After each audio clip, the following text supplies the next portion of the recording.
Bueno, continuamos. Aquí quería hacerles una referencia. Cuando se habla del número de Reynolds y del régimen de flujo, número de fraude, son, digamos, parámetros que permiten definir o distinguir los flujos laminares de los flujos turbulentos.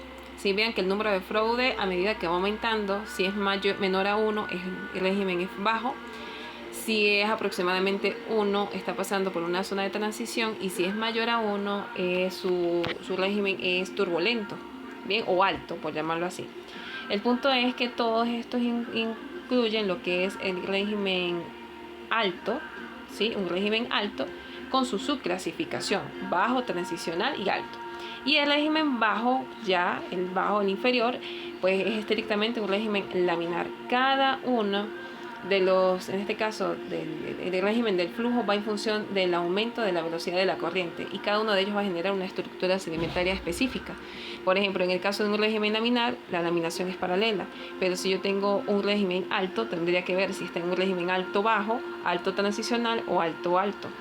De ser así, en cada uno de los casos va a generar formas de fondo, ¿sí?, como antidunas, fondos planos, megarriples o riples, que van a tener estructuras sedimentarias específicas. Pueden ser estratificaciones cruzadas en surco, tipo tabular, planar, o estratificación cruzada en laminación paralela, o estratificación cruzada de bajo ángulo.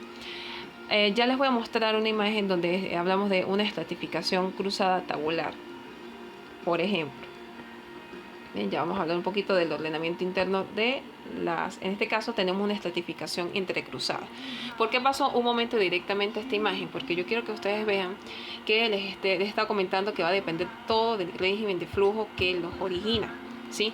En el caso de una estratificación cruzada, hay que observar la dirección de flujo, ¿bien?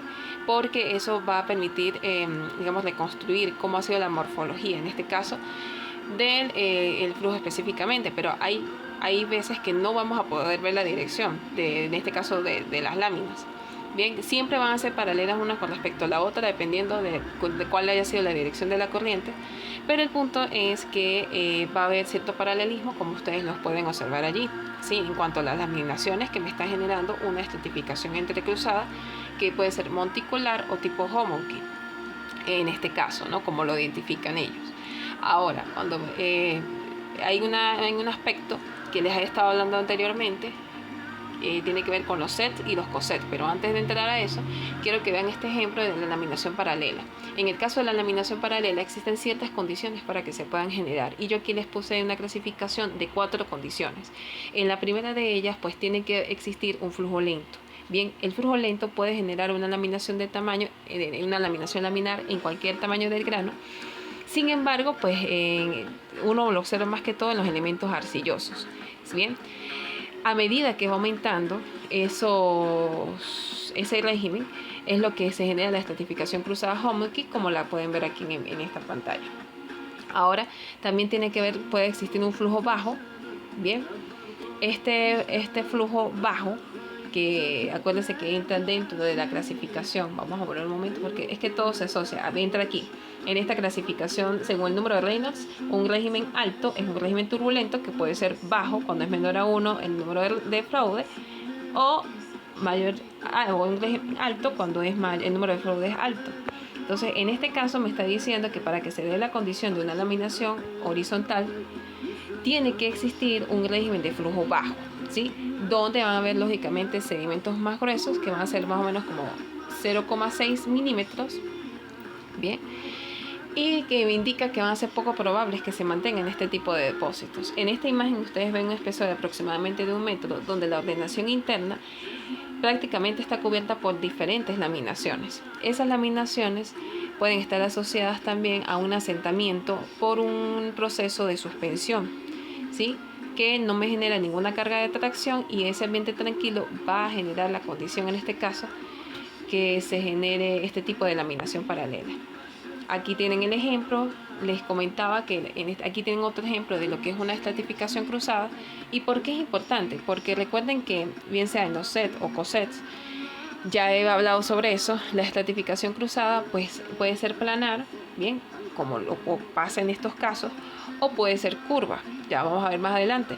La morfología que ustedes observan, por ejemplo en la anterior, esta morfología, hablando geométricamente, ¿no?, es una morfología tabular.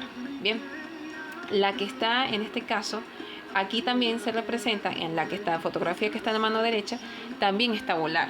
Pero por ejemplo, si yo me voy a la fotografía que hay en la mano derecha de esta lámina, va a tener cierto acuñamiento, o sea, va a tender a buscar una geometría cuneiforme, ¿sí? El punto es que esto varía, ¿por qué? Porque las formas de fondo cambian, ¿bien? Y van a cambiar en función de la velocidad que tenga el sedimento en el momento que fue transportado. En este caso sería la velocidad del flujo, ¿bien? La velocidad de la corriente, que lógicamente va a condicionar el tipo de granulometría en cuanto al tamaño, el tamaño del grano, el tipo de grano que vaya a transportar. Ahora, otra de las clasificaciones que tenemos acá, para que se vayan familiarizando, fíjense que todo esto tiene que ver con estratificaciones cruzadas. Si en la que está a mano izquierda tiene una inclinación, ¿por qué? Porque ya existe una estratificación que tiene un bajo ángulo de inclinación, pero esa sí hace que se connote con una estratificación cruzada.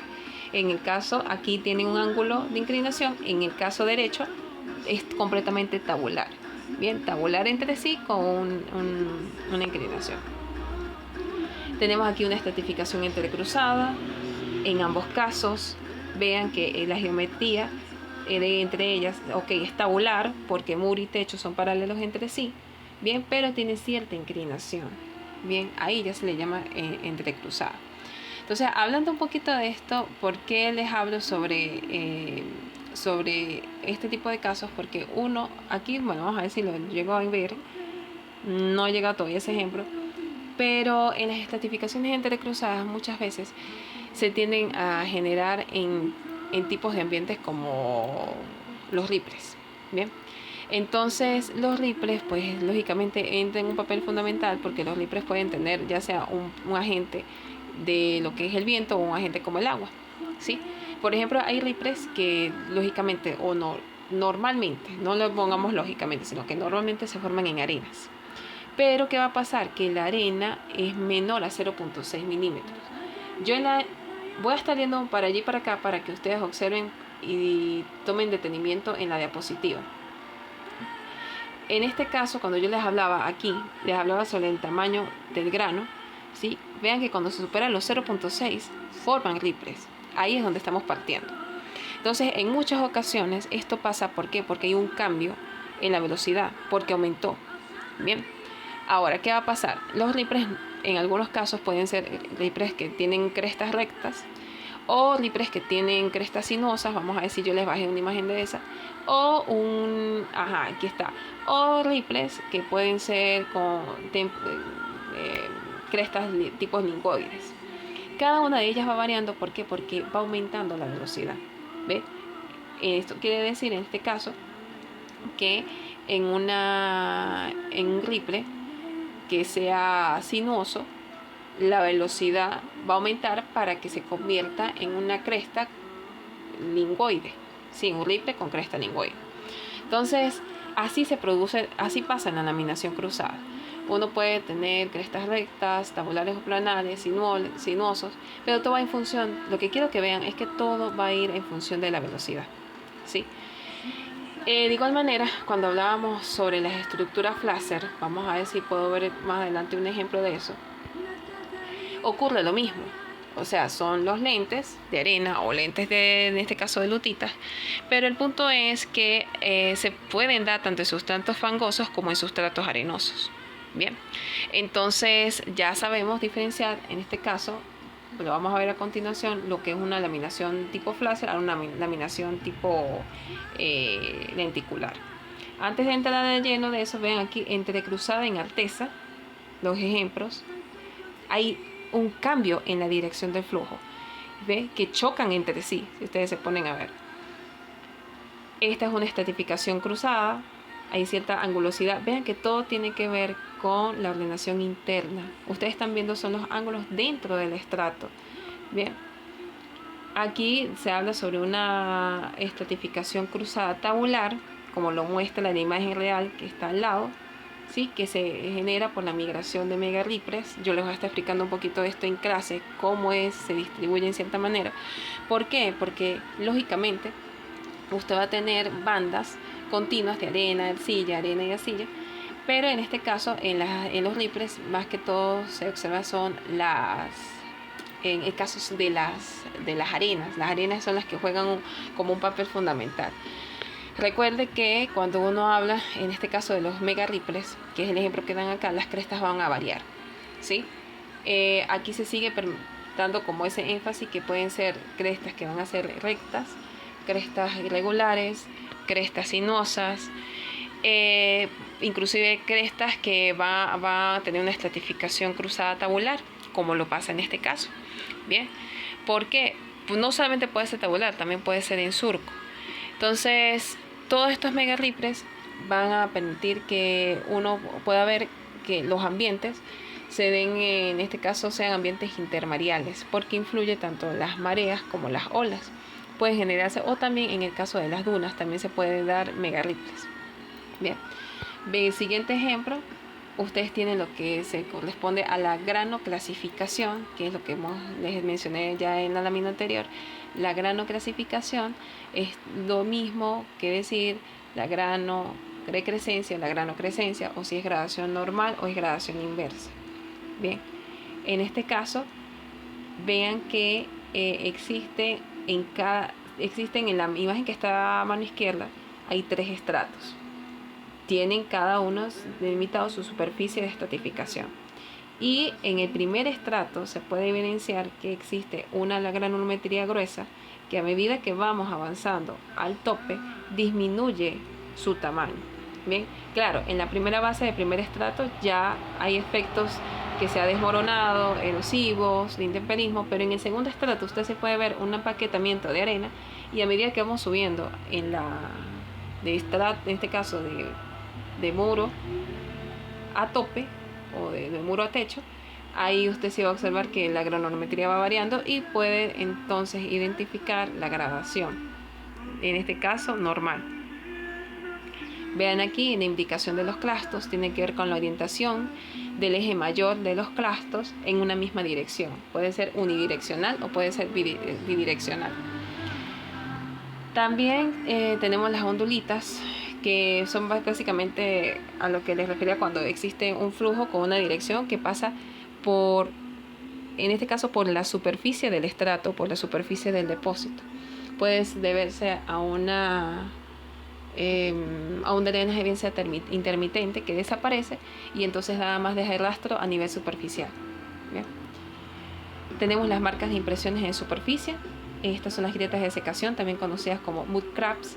Les hablaba que más que todo se dan en limos, arcillas, margas, bien, cuando hay mucha agua y se deshidratan.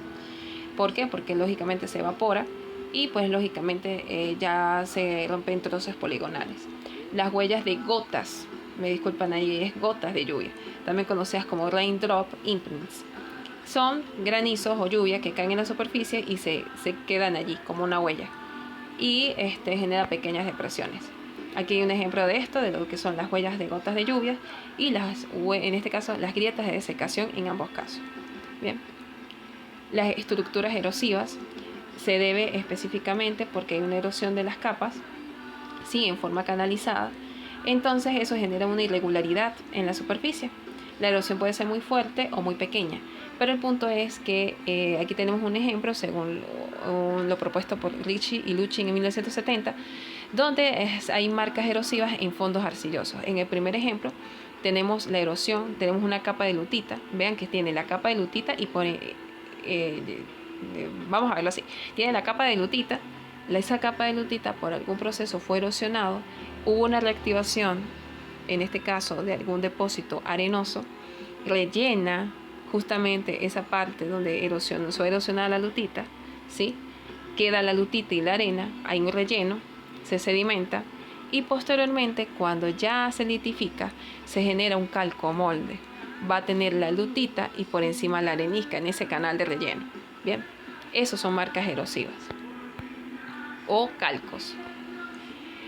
Las marcas de muros son depresiones ya excavadas en un sedimento de grano fino, compactado, pero que es muy cohesivo. Entonces, ¿qué va a pasar? Se rellena el sedimento que forma el siguiente estrato, es muy parecido a lo que vimos acá, bien, a los calcos.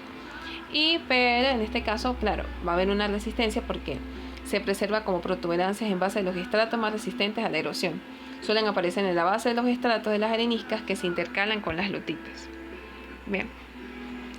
La estructura de acumulación o depósito. Aquí hablamos ya lo que hemos mencionado a lo largo de este tema, la estratificación lenticular Fraser. Espero que esto quede claro. Una laminación lenticular, lentes de arena en la lutita. Una laminación Fraser, capas de arcillas o lentes de arcillas, bien, en una capa o un estrato de arena. Y la laminación ondulante, que se llama wavy bedding, son bandas continuas de arena y arcilla. Bien. Aquí hay un ejemplo, la que les mostré en primera parte. Pueden ver ondulosas, tipo Fraser, lenticulosas, son estructuras mixtas. Bien, hay arena y hay fango, o arena y arcilla. En el caso de las estratificaciones mixtas ondulosas, la diferencia es que sencillamente hay óndulas, hay superficies ondulatorias, pero hay una estratificación mixta porque tienes arena y tienes lutita. Bien. Y las estructuras por deformación se forman ya cuando tenemos una capa. En este caso, esto fue propuesto por Reinig y Zinn en 1980. Hablan de los tipos load cuts, que son estructuras de carga. Bien, ¿cómo se forma? Bueno, el estado inicial es que se tienen tanto estratos de lutita como de arena. Bien, y llega un momento que, pues, lógicamente es como si la arena genera una sobrecarga sobre la lutita y la hunde, ¿sí? La deforma la lutita. Ojo, no tiene nada que ver con la anterior que hablábamos de las MORCAPs, no, porque aquellas tienen que ver con procesos erosivos. Esto no, esto es porque hay una deformación por la sobrecarga que está generando la arena sobre la lutita, ¿sí? Genera esa deformación en la lutita y entonces uno va a ver arena, en este caso es como decir, como nódulos de arena, ¿bien? Dentro de la lutita, por efectos de carga. Sí, muchas veces puede generar muchos nódulos dentro de sí y pues lógicamente uno observa el hundimiento y eso es como un rastro de un tipo de estructura y pues eso se le conoce como la deformación por carga. Algunos, como digo, más conciso, un load cast o una estructura de carga. En el caso de un slump se refiere a un deslizamiento, un desplome. ¿Qué pasa aquí? Tenemos la arenisca. Bien, no están deformadas, tenemos sucesiones de areniscas y de lutitas. Bien, entonces, ¿qué va a pasar? Que existe un desplazamiento, ya en este caso es por la fuerza de gravedad. Hay que tener mucho ojo clínico para ver esto, chicos. Pero el punto es que en este caso hay una deformación tanto de la arena como de la lutita. Se rompen y entonces genera como un desplome dentro de, en este caso, dentro de la lutita. Bien, pero más que todo tiene que ver por deformaciones. En este caso se dice que se genera de una forma intraformacional, pero es que siempre tiene que existir una intercalación. Digamos que hay que tener mucho ojo clínico para poder distinguir las estructuras de carga de las estructuras de desplome. Pero básicamente puede estar referida a que se van a ver como óndulas también internas, producto de del desplome que se genera interno, ¿sí? La deformación realmente. En el caso de la laminación con volutas o en volutas, vamos a leerlo puntual. Dice, la laminación con voluta consiste en un plegamiento. Aquí sí se generan pliegues complicados que se continúa lateralmente. Hay sinclinales suavemente curvados y anticlinales más agudos y estrechos. Presentan adelgazamientos y engrosamientos producto del estiramiento y contracción de los sedimentos. La estratificación cruzada deformada consiste en la deformación de sedimentos que trae como consecuencia la exageración de la pendiente o inversión de las láminas apareciendo en forma ondulada. Tenemos el ejemplo, tenemos una dirección de flujo, esta es una estructura en volutas, en este caso ya hay una deformación interna y eso es lo que me generan como pliegues internos y es lo que se conoce como, en este caso, estructura con voluta, cuando hay pliegues internos. Este es un ejemplo de ello en la realidad. Bien, vea cómo era un estrato o eran depósitos y se generan estas deformaciones, estos pliegues, parecía que fuese anticlinal, pero recuerden que dentro de una roca sedimentaria no podemos hablar de anticlinales o sinclinales, por lo tanto se habla estrictamente de una estructura interna conocida como tipo slump o también estructura convoluta, bien, sedimentaria convoluta. Aquí hay otro tipo de desmoronamiento, por eso les digo que hay que tener ojo clínico. La laminación convoluta, aquí la pueden ver también en otro ejemplo. Y bueno, estos son básicamente algunos de ejemplos de campo. Bien, espero que puedan hacer el resumen. Vamos a estar de todas maneras en clase adelantando. Manténganse al día con el Atlas, por favor.